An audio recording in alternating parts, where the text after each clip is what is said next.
আমাদের মোড়ের উপরে গিয়ে বাইরে থেকে সন্ত্রাসী গিয়ে আমাদের উপরে আক্রমণ করে চলে আসছে।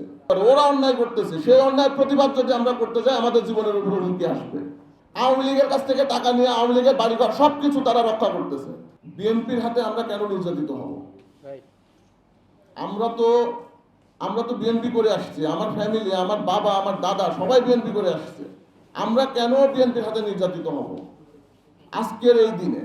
আওয়ামী লীগ কখনো আমাদের চোখে চোখ রেখে ওই শাহপুর মসজিদ মোড়ে কথা বলার সাহস রাখেনি। আজকে আমাদের মোড়ের উপরে গিয়ে বাইরে থেকে সন্ত্রাসী গিয়ে আমাদের উপরে আক্রমণ করে চলে আসছে। আমাদের ঈশ্বরদীতে আজকে এমন অবস্থা,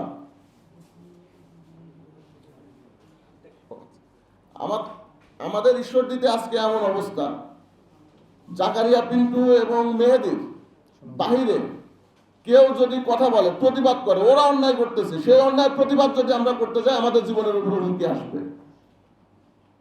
আমরা প্রতিবাদ করতে গেলে আমাদের জীবনের উপর হুমকি আসবে। যে প্রতিবাদ করবে তাকে আমাদের কালকে আমাদের সাথে আমাদের সারা ইউনিয়ন থেকে আমাদের স্বেচ্ছাসেবক দলের যুগ্ম আহ্বায়ক কনক ভাইয়ের আসার কথা ছিল।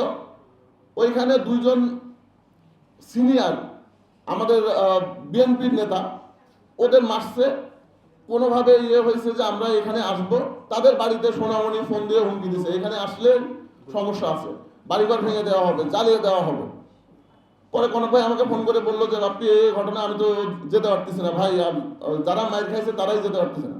কনক ভাই ওই বাসার বাসার যাওয়ার সময় কনক ভাইয়ের উপরে 6 রাউন্ড গুলি করা হয়।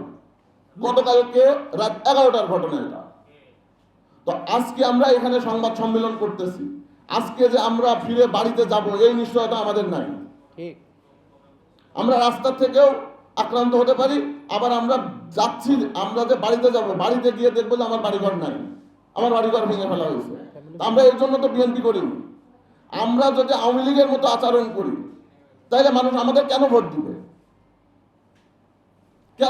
কেন আমাদের ভালোবাসবে? আজকে পর্যন্ত আমি তাদের কাছে প্রশ্ন রাখতে চাই, আমি কাজী শামীমুর রহমান বাপ্পি এই 5 তারিখের পরে, 5 আগস্টের পরে ঈশ্বরদী উপজেলায় এমন কোন কাজ আমি করিনি যার জন্য বিএনপির একটা ভোট নষ্ট হবে। তাহলে যারা বিএনপির ভোট নষ্ট করতেছে তাদের জন্য কেন আমাকে সাফার করতে হবে? তারা আওয়ামী লীগের কাছ থেকে টাকা নিয়ে আওয়ামী লীগের বাড়িঘর সবকিছু তারা রক্ষা করতেছে।